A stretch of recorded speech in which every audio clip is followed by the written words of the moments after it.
ახლა ჩვენს ეთერში მუსიკის დროა ანიკე ეკოა შემოგვიერთდება ჩვენ ტრადიციულად საინტერესო სტუმრით დილონ მშვიდობისა ანიკე. დილონ მშვიდობისა ზუზუ გიორგი პირველ რიგში აუცილებლად უნდა მოგილოცოთ დაბადების დღე ულოცოთ ჩემს კოლეგას, ჩემს უსაყვარლეს და უნიჭიერეს კოლეგას ბედნიერება და ჯანმრთელობა მინდა რომ გისურვო, ძალიან მიყვარხარ.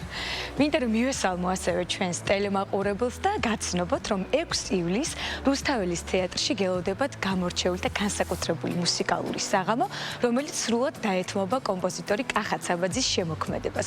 ეს იქნება კონცერტი, სადაც თბილისის კონცერტინოს ორკესტრის შესრულებით გაჟღერდება კახა ცაბაძის მიერ შექმნილი კლასიკური ნაწარმოებები, რომელსაც უხელმძღვანელებს რევას ჯავახიშვილი და ეს არის მუსიკა, რომელიც ერთ სივრცეში გაერთიანებს საკომპოზიციო ხედვასა და საორკესტრო ჟღერადობას. მსმენელს კი ექნება შესაძლებლობა, რომ ერთ საღამოს გაიცნოს კომპოზიტორის მუსიკალური სამყარო, რომელიც ატარებს ყოველივე თითოეული ნაწარმოები ატარებს გარკვეულწილად ისტორიას, ასე რომ ერთად გვექნება შესაძლებლობა, რომ გავიგოთ მეტი მისი კლასიკური შემოქმედების შესახებ, რომელსაც ჩემი ეთერის მეშვეობით თავად მოგუყვება. კახა ცაბაძე ჩემთან ეთერში სტუმრად. მოგესალმებით, ბატონო კახა. დიდი მადლობა მოწვევისთვის. ძალიან სასიამოვნოა, რომ ჩემთან მოხვედით სტუმრად. მოგესალმებით კიდევ ერთხელ. ძალიან გამიხარდა აღნიშნული კონცერტის შესახებ რომ გავიგე და პირველ რიგში უნდა გკითხოთ ასეთი რამ. საერთოდ, კლასიკური მიმართულებით, ასე ვთქვათ, ნაწარმოებების შექმნა კომპოზიტორისთვის ერთი ისეთი მსუყე და ძალიან ისეთი მნიშვნელოვანი მიმართულება. მოდით ვთქვათ, თქვენი შემოქმედების შესახებ ახლა რა მიმართულებებით მუშაობთ და საიდან მოვიდა ეს იდეა და რა იქნება წარმოდგენილი კონცერტზე, 6 ივლისის კონცერტზე რომ ვისაუბროთ. ახლა იდეა საიდან მოვიდა, გასაგებია, მსმენელისთვის აკეთებ, წერ და გინდა რომ რაღაც წარსდგემ მსმენელის წინაშე და იმიტომ რომ გაიგო მისი აზრი, გაითვალისწინო. მე არ ვეკუთვნი ისეთ კომპოზიტორებს, რომლებიც არ ითვალისწინებენ სხვის აზრს და კრიტიკას ვერ უძლებენ. რაც შეეხება ახლა კლასიკურ მუსიკას, მე სულ ამბობ, რომ კომპოზიტორი არის ის, ვინც მუსიკით ამბობს თავის სათქმას. ყველა ბავშვი ხატავს, მაგრამ ყველა მხატვარი ხო არ არის რა.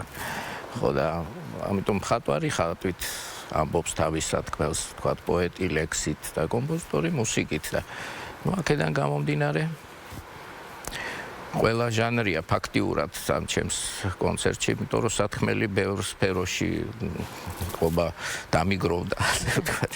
კი ბატონო, ძალიან მნიშვნელოვანია, რომ ერთ სივრცეში მოუყრით ხოლმე ამ ყოველფერს თავს და ამ შემთხვევაში 6 ივლისის კონცერტზე კლასიკური მიმართულებით იქნება, როგორც ვიცით, თუ საბავშვო მუსიკაც ხომ არ იქნება თვითონ პროგრამაში? იცით როგორ არის, საბავშვო მუსიკაც იქნება, მინდა რომ ყველა სფერო მინდა რაღაცნაირად, ესე იგი კლასიკურ საბავშვოც კამერული ნაწარმოებებიც იქნება, სიმფონიურიც და ხა აი მოვიტანე ჩემი ფურცელი, იმიტომ რომ იმდენი ისეთი დიდი შრომა ჩადეს შემსრულებლებმა, რომ აი ვიღაცა რომ გამოგწევ, ხო იცით, ადამიანები ვართ ყველანი და ხა ნიჭიერთ აწლედის ბავშვები მონაწილეობენ. ნიჭიერთ აწლედის ჩამოდის ჩვენი გიორგი გაგნიძე, სულხან გველესიანი, ნატალი ქუთათელაძე, ნათია სტეფანიშვილი, მარიამ ფირცხალაიშვილი, ანა მუგი, ეს ვოკალისტები, სანდრო გეგეჭკორი და უკრავს საფორტეპიანო კონცერტს, ლიზი რამიშვილი, ირაკლი ევსტაფიშვილი, დიმიტრი ვოქოლიშვილი, კონცერტმაისტერები იქნებიან ვიქტორია ჩაპლინსკაია, ნათია ბერაია, დათუნა ალადაშვილი. წამყვანი იქნება ჩვენთვის ყველასთვის საყვარელი ნია ბახტაძე. ხო, სიმღერის გარეშე ცაბაძეს არ გვაპატიებენ სიმღერის გარეშე და სიმღერა ასეც როგორც სიმღერა არა, მაგრამ ჩემს სიმღერებზე ფანტაზიას შეასრულებს არაჩვეულებრივი იმპროვიზატორი, კომპოზიტორი და ჩემი მეგობარი და დღეს კომპოზიტორთა კავშირის თავმჯდომარე გიორგი შავერზაშვილი. ასე რომ დირიჟორზე და ორკესტრზე უკვე ისაუბრეთ, ასე რომ არ არის. ნაწილი ჩემთან სტუმრადაც კი მყავდა ამ სიიდან და ასე რომ ვამაყობ. ხო. ბატონო კახა, უნდა გკითხოთ აუცილებლად, მამის როლის შესახებ მაინც, იმიტომ რომ გოგი ცაბაძე ეს არის კომპოზიტორი, რომელმაც, რა ვიცი, ეპოქა შექმნა, ასე ვთქვათ და ძალიან ბევრი სიმღერა მისი ისეთი სიმღერები არსებობს უკვე ახლებური ხედვებით და ასე შემდეგ. თქვენს ცხოვრებაში რა როლი ითამაშა მან კონკრეტულად და თუ გახსოვთ რაიმე ისეთი შეფასება გამორჩეული მისგან საინტერესო იქნება. იცით რა, ახლა ყველა ბიჭისთვის მამა რაღაცა ღმერთია რა, თუ თავიდან იწყებს ცხოვრებას, გინდა გავდე ყველაფერში და მეც ალბათ იგივე დამემართა. მაგრამ იცით რა, მამაჩემის წასვლის მერე, როდესაც დავიწყე მისი სანოტო კრებულების გამოცემა, ძებნა სიმღერების, რაღაცა ძველი, ახალი რაღაცა რომ დავაწყე რაღაცა მაშინ კიდე უფრო მივხვდი მის სიდიადეს. რაც შეეხება თვითონ ისტორიას, ერთხელ მამაჩემმა მახსოვს დავწერე კონჩერტო გროსო, რეზო ტაკიძე დირიჟორობდა, ჩვენი სასიკადულო დირიჟორი და ორკესტრი უკრავდა, მელოდიაში მქონდა ჩაწერა და ჩვენ სალსალკე ვცხოვრობდით, იმიტომ ჩემი მეუღლეც პიანისტი, მუსიკოსია, პიანისტი, ხო და სამი მუსიკოსი ერთ ოჯახში ცოტა რთული ასატანი იქნებოდა დედაჩემისთვის.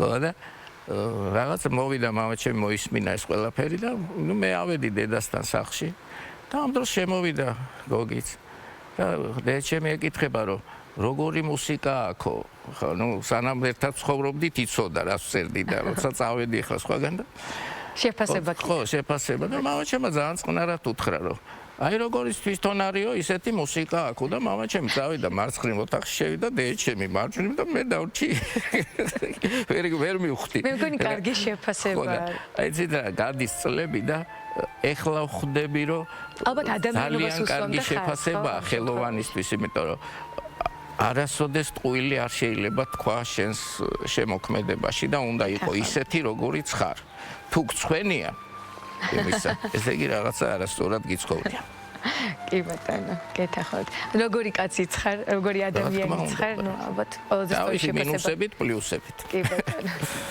ბატონ კახა ამ კონცერტის შესახებ თვითონ პროგრამა როგორ შეარჩიეთ იმიტომ რომ ვიცით რომ გსმენია რომ კომპოზიტორები როდესაც ქმნიან თავის შემოქმედებას ბევრი მიმართულებით განსაკუთრებით თქვენ შემთხვევაში საბავშვო მუსიკაც ვახსენეთ და აუცილებლად შევეხოთ ამ საკითხსაც საინტერესოა დარწმუნებულიო რომ ალბათ გექნება შემონახული სხვა ნაწარმოებებიც რომელსაც თქვა არაჟღერებთ ხო იმიტომ ხშირია ხოლმე ასეთი შემთხვევები ამ შემთხვევაში აი როგორ შეარჩიეთ ამ კონცერტისთვის პროგრამა და აი რას გამოარჩევდით რომელიმეს თუ აქვს განსაკუთრებული ისტორია ალბათ ყველაზე მეტად ის რაც მე მინდა რომ მოვასმენინო ჩემს მსმენელს იმიტომ რომ ფაქტიურად კი თუ რა თქმა უნდა შენთვის წერ შენ ამბობ შენ მაგრამ სულ ამბობ ხოლმე რომ მეცნიერება სვამს პასუხს ამბობს და ხელოვნება კითხვას სვამს და ვიღაცამ უნდა გასცეს პასუხი ამ კითხვაზე. ეთქობა მე ბევრი კითხვა დამიგროვდა საბავშვო მუსიკაც არის იქ რაღაც კამერულიც ესეც.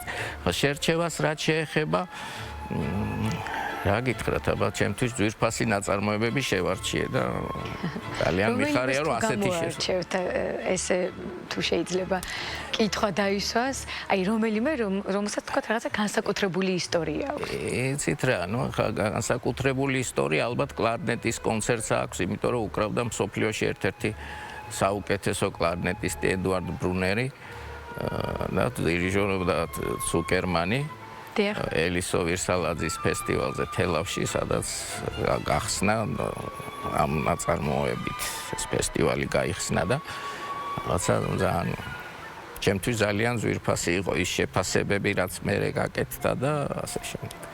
თორე ისე ყველა ნაწარმოები გიყვარს. შვილივითა. რა თქმა უნდა, კომპოზიტორისთვის განსაკუთრებით ასეა და აი სწორედ აი ეს საკითხი რომ გავაგრძელოთ, იმიტომ ხშირად არის ხოლმე ეს კითხვა, კომპოზიტორებს თავდაპირველ ვერსიას როგორც ქმნის კომპოზიტორი ხშირად მუსიკაში, ხო? არის ხოლმე შემთხვევები, როდესაც შემსრულებლები უფრთხიან შესრულების დროს, თქვათ, თავის ინტერპრეტაციას, რაღაცა ვერსიების გაკეთებას. აი ორკესტრში თუ არის ამის შესაძლებლობა და თქვენი დამოკიდებულება ამ ნაწილში როგორია? იცით რა, ნუ ჯერ ერთი დავიწყოთ იქიდან, რომ მე ყველანაირ კრიტიკას, რომელიც მისაღებია, რა თქმა უნდა და რაღაცა რომ დაფიქრდები და რომ სწორი ყოფილა. აი ესეთ კრიტიკას ნამდვილად ვიღებ. მე რა არის ისეთ ყველა ინსტრუმენტს თავისი სპეციფიკა აქვს. შეიძლება რაღაცა კომპოზიტორს, მაგრამ სოლისტმა რაღაცა რჩევა მოქცეს, ასე რომ ეს ძალიან ესეთი მიღებული ფორმაა ჩემს შემოქმედებას, ჩემს შემთხვევაში და სხვაგან არ ვიცი. იმიტომ რომ სხვანაირად არ გამოდის რა და რაღაცა ახალი სიცოცხლე შეიძლება. რაღაცა გაინტერესებს მათი აზრიც, ახლა თან მუსიკოსები არიან ისეთი რომ რა თქმა უნდა. ძალიან კარგი მოხარული ვარ და სხვა აზრიც არ მქონდა სიმართლე გითხრათ, იმიტომ რომ ვიცოდი თქვენი დამოკიდებულების შესახებ. ახლა მაინტერესებს ვინ იქონია თქვენს შემოქმედებაზე, აი თქვენს მუსიკალური გემოვნების ჩამოყალიბებაზე, ალბათ მამამ სავარაუდოდ, მაგრამ მაინც თუ არიან კომპოზიტორები, თქვათ, ვინც თქვენთვის, ასე ვთქვათ, ვიზეც აკეთებდით სწორებას, ასე ვთქვათ. ისიც რა, მამა თავისთავად ხლა, მე კი არა ძალიან ბევრს აქვს გოგის გავლილი. მე ხა ცხოვრებაში რომ უყურებდი, სულ ამბობ ხოლმე რომ ბავშვობაში მეგონა რომ კომპოზიტორი არის კარგი ადამიანი, რომელიც ხანდახან მუსიკასაც წერს, იმიტომ რომ მამაჩემის გარშემო ისეთი კოლეგები ყავდა და ისეთი მეგობრები, რომ სხვანაირად ვერც იფიქრებდი. ეს ვთქვათ გზის არჩევას და იმას რაც შეეხება და მე პედაგოგები მყავდა ძალიან საინტერესო და დიდი პედაგოგები. ხა ანდრია ბალანჩივაძესთან ვსწავლობდი კომპოზიციაში, ორკესტრობაში, შალვა მშველიძესთან გუნდი, ხელმძღვანელი, თქვა პედაგოგი იყო სოსო კეჭაყმაძე, საესტრადო ორკესტრის ორკესტრობაში ბიძინა კვერნაძე, პარტიტურის კითხვაში შოთა მილორავა, პოლიფონიაში სულხან ნასიძე და ხო, რა ვიცი, აბა ყველასგან ხა როცა ახალგაზრდა ხარ კი არა, ამას აქშიც და ალბათ მერეც სულ მექნება სურვილი რომ რაღაცა კარგი ავიღო ყველასგან. ასე რომ მოკეთ ყველა მიქონია გავლენა თქვენ შემოქმედებაზე. იმ გარემომ რაშიც გიწევდათ, ასე ვთქვათ, ყოფნა და ცხოვრება. ძალიან სასიამოვნო. მაინტერესებს კიდევ აი ყველაზე დიდი სირთულე კომპოზიტორისთვის, აი გაორკესტრებამდე, საბოლოო სახემდე, ასე ვთქვათ, პროდუქტის, რასაც იღებთ, ვთქვათ, ხო, საკონცერტოდ მაგალითად. აი ამ პროცესში რას გამოყოფდით, რა არის ყველაზე რთული პროცესი? ყველაზე რთული არის სანამ მოიფიქრებ და სანამ იდეა ჩამოყალიბდება, თორემ მე გაორკესტრებას და ხორცის შესხმას, ასე ვთქვათ, არაფერი წინ აღარ უდგას. მე სულ ამბობ ხოლმე, რომ ნეტა ესეთი სამსახური მქონდეს 9-დან 6-მდე ვიმუშაო და მე ვიყო თავისუფალი თქო. იმიტომ რომ ხან ღამე ფიქრობ, ხან რაღაცა ლაპარაკის, ვიღაცას ელაპარაკები, სხვა რამეზე ფიქრობ და უცბად გეტყვის, რომ ახლა სადა ხარ. ხო და ესეა და ძირითადად მაინც იდეის ჩამოყალიბების პროცესია ყველაზე მთავარი. რაც გაქვს სათქმელი და როგორ უნდა ჩამოაყალიბო რანაირად. ახლა ამ კონცერტში რამოდენიმე სიურპრიზიც იქნება. აღარ ჩამოვთვალე ხო, რაღაცები იქნება ახლა ისეთი რომ რაღაცა ნუ იცით ფიქრის დროს რაღაცა მოდის ხოლმე რაღაცა თავში და ეს სიურპრიზი საბავშვო მუსიკასაც ხომ არ ეხება? არა, საბავშვო მუსიკას არ ეხება. ჩემთვის ძალიან საინტერესოა, იმიტომ რომ ალბათ ნუ ბავშვების გემოვნების დაკმაყოფილება ეს კიდე ცალკე მიმართულებაა და ხო ამაზეც რომ ვისაუბროთ თუ შეგვიძლია. ბავშვი ისეთი თემაა, რომ ვერ ამღერებ, ვერ დააკვრევინებ, ვერაფერს ვერ გაუკეთებ თუ არ მოწონს. მე ხარ ვიცი ტელევიზიაში სათქმელია თუ არა, ერთ ბავშვს უთქვია რომ არ მინდა ეს ბახი საბაძე დამაკვრევინეს. როგორი მოსაყოლია, მაგრამ ნუ რაღაც მე მგონი საუკეთესო შეფასება. უკეთესი შეფასება ბავშვისგან გეთახმებით. კი ბატონო. კიდევ ერთი კითხვაც და უკვე დასასრულისკენ შეგვიძლია წავიდეთ. თვითონ აი ორკესტრისთვის თქვენი ემოცია საერთოდ მაშინ, როდესაც აი ორკესტრში ხედავთ უკვე, ალბათ თავდაპირველად აი ეს იდეის ჩამოყალიბება ახსენეთ, თავდაპირველი ეტაპი, ხო, ყველაზე რთული ეტაპი რაც არის, ეს არის იდეა, რაც პირველ რიგში მოგდის. თავშივე ფიქრობთ ხოლმე, აი როგორი გაორკესტრებული იქნება, აი საბოლოო სახეს ხედავთ ხოლმე თუ ეს უკვე მაინც აი როდესაც ორკესტრი შეასრულებს, მაშინ ყალიბდება ხოლმე. არა, ორკესტრი ვერ შეასრულებს თუ ჩამოყალიბებული არის და თუ პარტიტურა და პარტიები არ უდევთ. მერე შეიძლება გადააკეთო, მაგრამ რაღაცა ფორმით უნდა მიაწოდო ორკესტრს. ხო და რაც შეეხება თვითონ აი გაორკესტრებს იმას თავიდანვე ფიქრობ ინსტრუმენტი გაქვთ ხოლმე ხო მაგ დროს თავში? ხო, რა თქმა უნდა, აბა ყველა ვიცით. დღეს გასაკვირია, მაგრამ როგორც გინდათ რომ ჟღერდეს. ეს არის ჟღერდეს და რაღაცა, თქვათ იქ რაღაცა ექსპერიმენტების სახით შეიძლება რაღაცები გააკეთო, მაგრამ ძირითადად მაინც იდეის სახით მოდის ყველაფერი. კი ბატონო. მე ძალიან დიდ წარმატებას გისურვებთ, ყოველთვის მიხარია ხოლმე რომ ჩემი სტუმარი ბრძანდებით, ნამდვილად ვაფასებთ თქვენს მუსიკას და დიდი მადლობა და მინდა დაგპატიჟოთ. შეიძლება ეთერში დაპატიჟებ. პატიჟებთ 6 ივლისს. თქვენ პირადად და თქვენს მაყურებელს. აუცილებლად დავესწრებით კონცერტს. უღრმესი მადლობა დაპატიჟებისთვის.